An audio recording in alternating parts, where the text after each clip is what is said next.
Вітаю вас.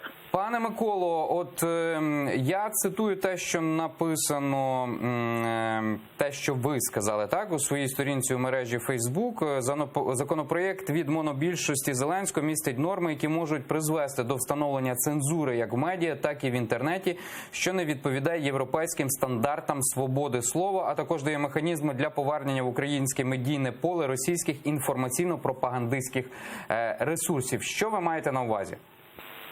Ну, наш законопроект загалом базується на тому ж розробленому, який розроблявся вже понад 5 років в законопроекті про аудіовізуальний засоб масової інформації, що в новому читанні розглядали. І багато з його норм увійшли в законопроект, запропонований більшістю. Це справді була проведена велика робота, і в цьому законопроекті багато позитивних норм, але є такі, які нас, безумовно, не влаштовували. Одна з них, наприклад, стосується свободи в інтернеті і того, що іноземні засоби масової інформації обов'язково повинні реєструватися в Україні. Ну, не буде і не повинна, з нашої точки зору, New York Times чи Wall Street Journal реєструватися в Україні. Думаю, що це помилка.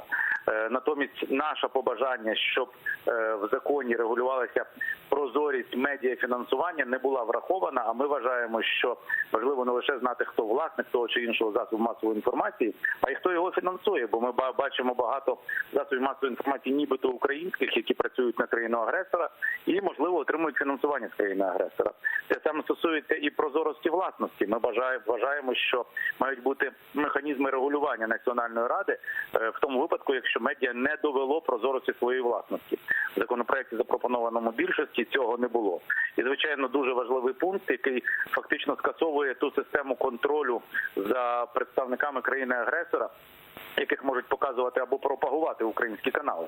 Ми випрацювали за останні 5 років досить ефективний механізм, який складається з декількох способів такого контролю. Один з них – це так звані списки тих, хто становить загрозу національній безпеці, які складаються СБУ і Національною радою, і РНБО, друкуються на сайті Міністерства культури. Законопроект спрощує цю норму і каже, що не можуть пропагуватися лише ті, хто несистемно порушив український закон. Тоді як ми вважаємо, що в умовах війни той, хто навіть несистемно порушує цей закон, не повинен пропагуватися на українських каналах.